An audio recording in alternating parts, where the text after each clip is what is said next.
सिर्फ 2 जनरेशन्स पहले हमारे ग्रैंडफादर की जनरेशन हम लोगों से बहुत ज़्यादा फिट थी। इवन दो कि हम एक इंफॉर्मेशनल दौर के अंदर रह रहे हैं और हम लोगों के पास हेल्थ साइंस बहुत ज़्यादा तरक्की कर चुकी है और हम लोगों के पास nutritional information, calorie information, hunger management and all of that की नॉलेज बहुत ज़्यादा है। लेकिन फिर भी ऐसा क्या हुआ इतने 2 जनरेशन्स के अंदर जिसकी वजह से हम लोग फिट से फैट की तरफ मूव कर गए?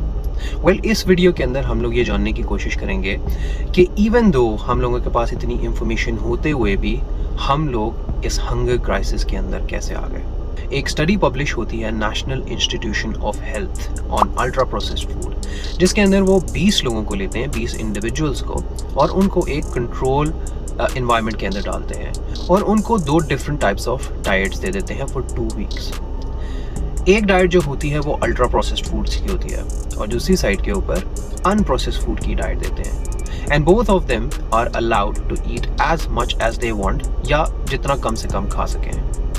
And the surprising study came out कि जो प्रोसेस्ड फूड वाले इनटेक वाले जो लोग थे वो ओवरऑल 500 अप्रॉक्सीमेट कैलोरीज पर इंडिविजुअल ज़्यादा खा रहे थे, विच resulted in weight gain. On the other side unprocessed food वाले जो लोग थे वो नेचुरली उन्होंने अपनी कैलोरी इनटेक से कम खाना खाया, विच रिजल्टेड इन वेट लॉस। अब हम लोगों को ये स्टडी क्या बताती है? हम लोगों को ये स्टडी ये बताती है कि हमसे जो प्रीवियस 2 जनरेशन्स पहले हमारे ग्रैंडफादर की एज के जो लोग थे, they were eating unprocessed food, और ट्रांजिशनिंग टू 2026 हमें ये पता लगता है कि we are eating ultra processed foods. तो इस स्टडी का मतलब ये है कि हम लोग हंगर को मैनेज नहीं कर पा रहे because of this specific food. और ये सब कुछ क्यों हो रहा है और ये हंगर हम लोगों से एक्चुअली में क्यों नहीं मैनेज हो पा रही, that we have to find out in this video. और वो समझने के लिए we have to go further deep into the video on 3 different points regarding hunger, जिसको हमने समझना है ताकि we can understand why we are not able to control hunger and what's the science behind actual hunger. Point number 1 is hunger and survival biology. हमारी body को energy required होती है, हमारी ब्रेन, हमारे मसल्स, हमारे ऑर्गन्स की survival के लिए। और जब हम लोगों को भूख फील होती है तो हमारे ब्रेन सिग्नल्स रिलीज करता है, and those are normally known as ghrelin. ये हॉर्मोन्स हैं जो हमारी बॉडी रिलीज करती है। अब हम लोगों से 2 जनरेशन्स पहले जब ग्रेलिन रिलीज होता था तो हमारी बॉडी एक एनर्जी की सर्च में लग जाती थी, यानी कि खाने की तलाश में चली जाती थी। सिर्फ 2 जनरेशन्स पहले एनवायरनमेंट एक कम्प्लीटली डिफरेंट शेप के अंदर था। तो हमारे ग्रैंडफादर की जो जनरेशन थी उनको फूड रेडिली अवेलेबल नहीं होता था एनवायरनमेंट के अंदर, तो they had to go out, उनको हंट करना पड़ता था, फूड गैदर करना पड़ता था। उसके अंदर उनकी बहुत एनर्जी कंज्यूम होती थी। नॉट ओनली दैट, जब वो फूड गैदर करके घर लेकर आते थे तो जो कुकिंग प्रोसेस था that was another thing as well, उधर भी बहुत एनर्जी कंज्यूम होती थी। तो बाय द टाइम जब उनका खाना अवेलेबल होता था वो काफ़ी एनर्जी कंज्यूम कर चुके होते थे ऑलरेडी। लेकिन when it comes to 2026 the whole thing is completely changed, और उसको देखने के लिए हमें अपना नेक्स्ट पॉइंट देखना पड़ेगा। Point number 2 is environment changed hunger. आज process foods, food deliveries, sugary foods, fast foods, different combination of salts food, ये हमारे पास रेडिली अवेलेबल है और ये सारी चीज़ ह्यूमन एनवायरनमेंट का हिस्सा बन चुके हैं 2026 के अंदर। नॉट ओनली दैट, हम लोगों के पास अल्ट्रा प्रोसेस्ड फूड की भी बहुत अवेलेबिलिटी है। And what is ultra processed food? Well, industrialization के दौरान फूड ने भी एक इंडस्ट्री बनाई, और फूड इंडस्ट्री जब बनी तो उन लोगों ने ह्यूमन साइकोलॉजी के ऊपर हेवीली इन्वेस्ट किया, एंड उसकी भी उन्होंने 3 मेन पार्ट्स के ऊपर सबसे ज़्यादा इन्वेस्ट किया: क्रेविंग्स, रिवॉर्ड सिस्टम्स और ईटिंग बिहेवियर, ताकि फूड जो है वो ज़्यादा से ज़्यादा खाया जा सके, ज़्यादा से ज़्यादा हमारी ब्रेन उस फूड को खाने के बाद रिवॉर्ड कर सके। और आपको पता ही है कि जब हम लोगों का ब्रेन रिवॉर्ड सिस्टम के अंदर जाता है तो वो डोपामिन रिलीज करता है, और फूड इंडस्ट्री ने इन सारी चीज़ों को बहुत अच्छे से कैच किया। ये सारी चीज़ें देखते हुए फूड इंडस्ट्री ने हाइपर पैलेटेबल फूड्स बनाना शुरू किए।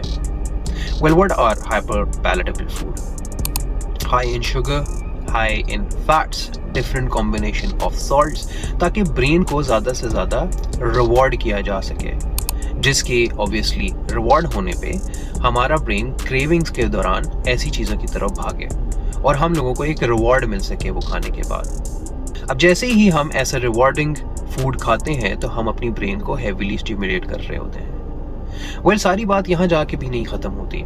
ये तो एक एक्सटर्नल एनवायरनमेंट है जिसकी वजह से हम लोगों का फूड इनटेक या हमारे हंगर इस तरीके से चल रहे हैं।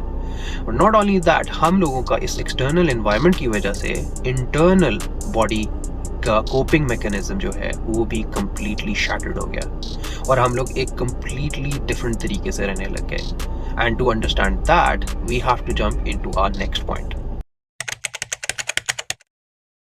Point number 3 is stress, sleep and emotional eating.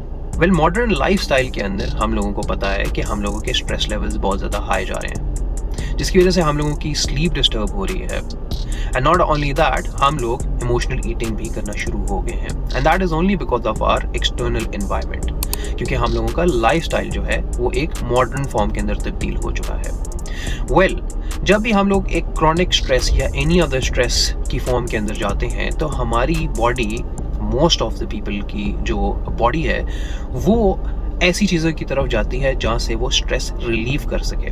तो आपने देखा होगा कि कुछ लोग ड्रग्स की तरफ चले जाते हैं, कुछ और एडिक्शंस की तरफ चले जाते हैं। Well, our food in this day and age जो इंडस्ट्रियलाइज फूड है वो भी एक सेटिस्फैक्शन का ही जरिया है। तो हमारी बॉडी इंस्टेड ऑफ गोइंग किसी गलत रास्ते के ऊपर, हम लोग सोचते हैं कि this is the most safe place to reward our brain, तो हम लोग ये फूड खाना शुरू कर देते हैं। और जब हम लोग स्ट्रेस के अंदर होते हैं तो हम लोगों को भूख ज़्यादा लगती है, हम लोगों की नींद डिस्टर्ब होती है, विच इन टर्न हमें और भूख लगती है, और इसी तरीके से करते करते हम लोग वेट गेन करना शुरू कर देते हैं और हमारी ब्रेन का कोपिंग मैकेनिज्म ही इस तरह का बन जाता है जिससे हम लोगों से हंगर मैनेज ही नहीं हो पाती। वेल, ये 3 पॉइंट्स थे जिसकी वजह से हम लोगों का हंगर मैनेजमेंट इतने बुरे तरीके से डिस्टर्ब हो चुका है।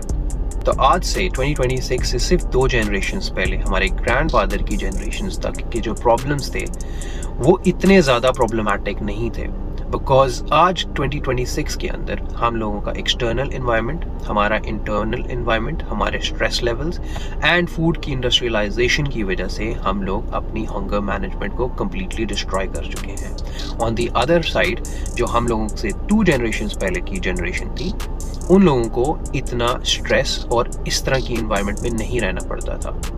तो दैट इज़ द रीज़न हम लोग हंगर मैनेज नहीं कर पा रहे इन 2026। That's it for today. Assalamu alaikum warahmatullah.